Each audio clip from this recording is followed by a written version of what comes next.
ఓం శ్రీ పరమాత్మే నమః. శ్రీ పరబ్రహ్మణే నమః. శ్రీమద్భగవద్గీత 11వ అధ్యాయము విశ్వరూప సందర్శన యోగము. ఈరోజు మనము 44వ శ్లోకాన్ని తెలుసుకుంటున్నాము. ఈ ప్రకారముగా భగవానుని ప్రార్థించి అటు పిమ్మట అర్జునుడు సాష్టాంగ వందనము చేసి తన అపరాధములను క్షమించమని భగవానుని వేడుకోవటము ఈ 44వ శ్లోకంలో మనం చూస్తున్నాము.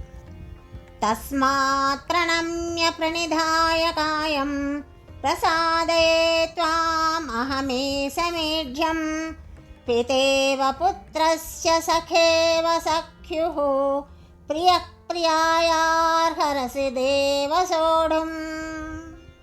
కనుక ఓ ప్రభు, నా శరీరమును నీ పాదముల కడనిడి సాష్టాంగముగా ప్రణమిల్లుచున్నాను. స్తననీయుడవు సర్వేశ్వరుడు అయిన నీవు నాయందు ప్రసన్న వగుటకై నిన్ను ప్రార్థించుచున్నాను. దేవా, కుమారుని తండ్రి క్షమించినట్లుగా మిత్రుని మిత్రుడు క్షమించినట్లు భార్యను భర్త క్షమించినట్లును నా అపరాధములను నీవు క్షమింపుము.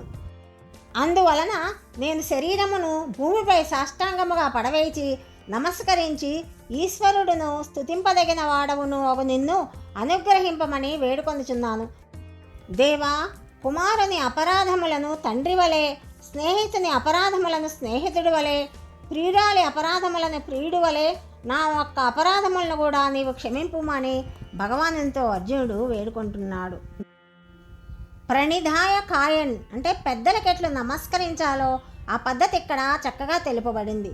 శరీరమును భూమిపైకి పూర్తిగా పడవేచి భక్తితో పెద్దలకు సాష్టాంగ వందనము చెయ్యాలి అని అర్జునుని నెపంగా తీసుకొని లోకానికి చూపిస్తున్నారు. అట్టి క్రియ చేత అహంకారము, గర్వము అణిగిపోతుంది, దర్పము నశించిపోతుంది.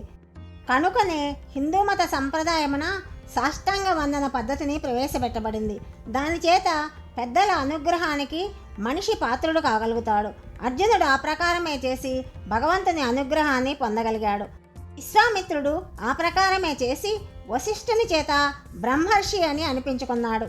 అయితే శరీరముతో పాటు మనస్సునందు కూడా వాక్కునందు కూడా వినయము కనిపిస్తూ ఉండాలి.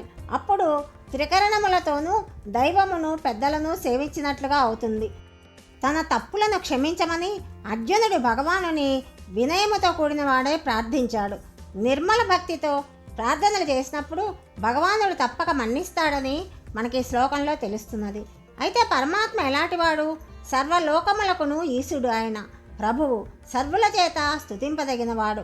భగవంతునికి కానీ పెద్దలకు కానీ ఏ ప్రకారముగా నమస్కరించాలంటే వారిని నిర్మల భక్తితో వారి పాదములకు సాష్టాంగ వందనం ఆచరించాలి అని చెప్తున్నారు.